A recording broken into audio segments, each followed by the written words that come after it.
जो बताता है कि चाहे कुछ भी हो, उस पे या भारत पे कब्जा नहीं किया जा सकता। एक ऐसा किला जिस पे मुगल और अंग्रेज से छोड़िए वीर शिवाजी महाराज भी कब्जा नहीं कर पाए। जी हाँ, शिवाजी जैसे महान नायक के सामने भी ये किला नहीं झुका। तो आखिर क्या थी इस किले की मजबूती और क्या था इसके अजय होने का राज? आइए जानते हैं इस वीडियो में। दोस्तों, इस अजय किले को आप अभी देख रहे हैं, उसका नाम मुरुड जंजीरा किला है। ये महाराष्ट्र के रायगढ़ जिले के मुरुड से 4 से 5 किलोमीटर दूर राजपुरी के तटवर्ती गांव में है। बता दें कि मराठी शब्द जंजीरा का अर्थ समुद्री दुर्ग है। ये शब्द फारसी के जजीरा से मराठी में आया है।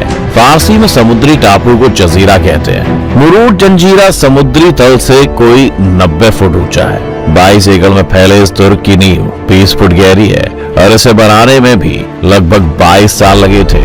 इस किले में 19 विशाल बुर्ज हैं। उन पर उस समय की बेहतरीन तोपें लगी हैं और आपको बता दें कि सारी तोपें उस समय स्वीडन, स्पेन, फ्रांस और हॉलैंड से लाई गई थी। तब ये पूरा इलाका अहमदनगर के निजाम के अधीन था। निजाम ने उस समय इस किले पर परकोटा बनवाया था, जिससे किला एकदम अजय और सुरक्षित हो गया था। आपको बता दें कि निजाम ने इस किले की जिम्मेदारी और रखरखाव का काम एक माली को दे दिया था, जिसका नाम रामराव पाटिल था।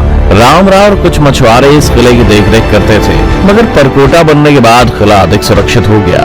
तो रामराव ने निजाम को अनदेखा करना शुरू कर दिया और किले पर अपना राज बनाना शुरू कर दिया। ये बात निजाम को नावाजिब लग रही थी, इसीलिए उसे रोकने के लिए निजाम ने पीरम खान को भेजा ताकि वो किले को भेज कर किले पर कब्जा पाटिल से वापस लेकर निजाम को सौंप दे। मगर जब पीरम खान अपनी टोली के साथ निकला तो वो बस समुद्र से इधर उधर भटक रहा था। उसको न किले में घुसने का रास्ता मिला, न ही भेजने की तरकीब। हालात इतने खराब थे कि एक ओर समुद्र ने रौद्र रूप ले लिया था और दूसरी तरफ कोई राह नजर नहीं आ रही थी। ऊंची लहरों की डरावनी चिंगार दूर दूर तक सुनाई दे रही थी। दिन तो किसी तरह निकल जाता, लेकिन रात काटने को दौड़ती। पीरम खान ने सोचा कितने दिन पड़े रहेंगे ऐसे।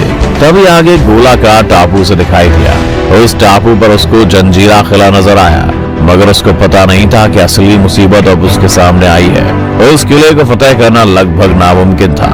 उसने कई बार कोशिश की मगर नाकाम रहा। पीरम खान ने कहा अब तो कोई छल ही काम आ सकता है। उसने अपनी नौकाएं खाड़ी में खड़ी कर दी और किले के सामने वो बन गया शराब का सौदागर। पीरम खान ने चाल चलना शुरू किया और रामराव से दोस्ती करने का बहाना बनाया। उससे दोस्ती के लिए खान ने कई ड्रम शराब तोहफे के रूप में भेजी। रामराव खुश हो गया और इस तरह पीरम खान ने रामराव से दोस्ती कर ली और खान ने किला देखने और रात भर वहां रुकने की इच्छा जताई। इजाजत मिली तो खान ने पाटिल के लिए रात में दावत का इंतजाम कर दिया। वो खाने पीने की ढेर सारी चीजों और शराब के कई ड्रमों के साथ किले में दाखिल हुआ। अब रात में जंगी दावत शुरू हुई। शराब के कई दौर चले। जब वे नशे में लड़खड़ाने लगे तो खान के सैनिकों ने उन पर अचानक हमला बोल दिया। खान के ये सैनिक शराब के खाली ड्रमों में छिपकर अंदर आए थे। उधर किले के बाहर नौकाओं पर मौजूद अतिरिक्त सैनिक इशारा पाते ही किले में दाखिल हो गए। भीषण मारकाट हुई। मछुआरे मुकाबला ही नहीं कर पाए और वो चंद घंटों में हार गए। उस वक्त कम से कम 1500 लोग करीब मारे गए थे और ये पहली और आखिरी बार था जब इस किले को किसी ने भेदा था, वो भी छल से। और इसके बाद ऐसा कोई भी सम्राट नहीं आया जिसने इस किले की दीवारें वीरता से पार करके इसके फर्श पर कदम रखा हो। ये किला इतना मजबूत और अजय था कि पुर्तगाली, फ्रेंच, मुगल, अंग्रेज, डच, आदिल शाह, मराठे कोई भी इसे जीत नहीं पाया। सन 1617 से 1947 तक लगभग 330 साल तक ये किला अजय ही रहा। कहते हैं इस किले की सुरक्षा के लिए कोई 5 से 14 तोपें तैनात रहा करती थी। इसमें कलाल बांगड़ी, लांडा कासम और चावरी नामक तोपें आज भी मौजूद हैं। कलाल बांगड़ी तो बहुत दूर तक अचूक निशाना साध सकती थी, मगर सबसे विचित्र बात यह है कि किले के अंदर 60 फुट गहरे मीठे पानी के 2 छोटे तालाब हैं और तो और मीठे पानी का कुआं भी है जो आज भी काम करता है। चारों ओर समुद्र के खारे पानी के बीच मीठे पानी का तालाब होना प्रकृति का अजूबा ही कहा जा सकता है। मुरुड जंजीरा।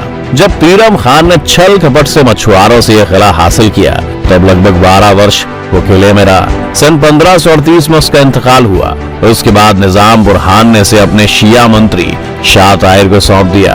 उसी ने यह किला ऐसा बनवाया जैसा आज दिखता है। एक फारसी शिलालेख में लिखा गया है कि निजाम के हुक्म से फाहिम खान ने इस किले को बनवाया था। बाद में सन 1600 में अकबर ने अहमदनगर जीता, लेकिन मलिक अंबर ने निजाम शाही से काफी प्रदेश अकबर से फिर जीत लिया।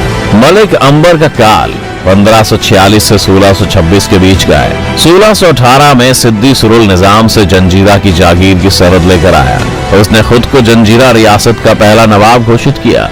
मुगलों की भी इस किले पर नजर थी। उन्होंने 1636 में निजाम को हरा दिया और उसका प्रदेश बीजापुर के आदिल शाह को सुपुर्द कर दिया। जंजीरा के सिद्दी प्रमुख को औरंगजेब ने वजीर की उपाधि दी। वजीर सिद्दी अंबर का 1646 में निधन हो गया और उसके स्थान पर सिद्दी यूसुफ और उसके बाद 1655 में फतेह खान वजीर हुआ। इसी दौरान छत्रपति शिवाजी महाराज ने जंजीरा पर कब्जा करने के कई प्रयास किए, लेकिन सफल नहीं हुए। इसलिए 1670 में उन्होंने एक और प्रयास में जंजीरा को जमीनी और समुद्री मार्गों से घेर लिया था, जिसमें वो किले का फतेह करने ही वाले थे। मगर पुर्तगीजों ने फतेह खान, जो किले का वजीर था, उसको चुपचाप गोला बारूद और हथियारों की रसद पहुंचाई। पर चारों ओर से घिरने और शिवाजी की सेना के संख्या बल को देखते हुए फतेह खान किला सौंपने को तैयार हो गया। लेकिन संबल, कासिम और खैरियत नाम के उसके सरदारों ने बगावत कर दी, उसे कैद कर लिया और लड़ाई जारी रखी। इन बागी सरदारों ने बाद में